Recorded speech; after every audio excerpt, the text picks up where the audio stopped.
வணக்கம் மக்களே, நம்ம சேனல் ஃபர்ஸ்ட் டைம் பார்க்குறவங்க மறக்காமல் சப்ஸ்கிரைப் பண்ணிக்கோங்க. இப்போ நம்ம பார்க்க போகிறது சின்ன பிரிவு தான். நம்ம ஸ்னேகா வந்து பார்த்திங்கன்னா சிவா கிட்ட செமையாக வந்து மாட்டிக்கிறாங்க. ஏன்னா அந்த நர்ஸ் வந்து பார்த்திங்கன்னா உண்மை எல்லாத்தையுமே வந்து சிவாகிட்ட சொல்லிடுறாங்க.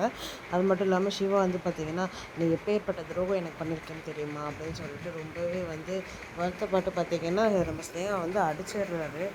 இதுக்கு நீ பேசாமல் என்னை கொன்னே போட்டிருக்கலாம் அப்படின்லாம் சொல்லிட்டு உடனே ஸ்னேகா வந்து, ஐயோ சிவா, எதை சிவா அப்படிலாம் சொல்லாத சிவா, என்னை மன்னிச்சிடு சிவா அப்படின்ட்டு சொல்கிறாங்க. நீ தயவு செஞ்சு நீ பேசாத, எனக்கு உன்னை பார்க்கவே அருவருப்பாக இருக்குது அப்படின்னு சொல்லிட்டு அங்கேருந்து நம்ம சிவா வந்து பார்த்திங்கன்னா கிளம்பிடுறாரு. நம்ம சிவா இதில் கோவப்படுறது காரணம் என்னன்னா, அவர் வந்து மெடிக்கல் கவுன்சிலில் வந்து பார்த்திங்கன்னா சஸ்பெண்ட் பண்ணிடுறாங்க. அதனால தான் வந்து ஏன்னா இப்போ ஸ்னேகா பண்ண தப்புனால வந்து இது மாதிரி நடந்தது அப்படின்னு சொல்லிட்டு நம்ம சிவா ரொம்பவே வந்து மனசுடைஞ்சு பேசிகிட்டு இருக்காரு. நம்ம சிந்துக்கிட்ட எல்லாத்தையுமே சொல்லிட்டு இருந்தார்.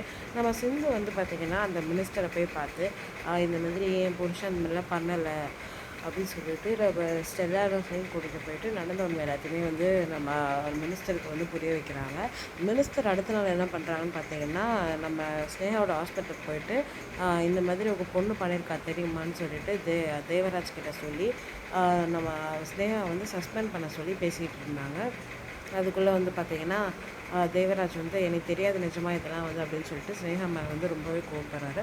மினிஸ்டர் போனதுக்கப்புறம் பார்த்திங்கன்னா நிஜமாவே வந்து ஸ்னேகாவோட அப்பா வந்து ஸ்னேகா மேலே செம்ம கோவப்படுறாரு. ஏன் இதெல்லாம் என்கிட்ட சொல்லவே இல்லை, இந்த மாதிரி தான் பண்ணிகிட்டு இருக்கியா நீனு, அப்போ நீ மெடிக்கலுக்கு எதுக்கு தான் படித்த, நீ வந்து உன்னை மெடிசன் படிக்க வச்சதே தப்பாகிடுச்சு அப்படி இப்படின்னு சொல்லிட்டு அவரும் வந்து பார்த்திங்கன்னா நம்ம ஸ்னேகாவை திட்டுறாரு. அது மட்டும் இல்லாமல் கை நீட்டி வேறு அடிச்சிடுறாரு நம்ம ஸ்னேகாவை. நம்ம சேனல் சப்ஸ்கிரைப் பண்ணவங்களுக்கு ரொம்ப நன்றி. சப்ஸ்கிரைப் பண்ணாதவங்க மறக்காமல் சப்ஸ்கிரைப் பண்ணிடுங்க.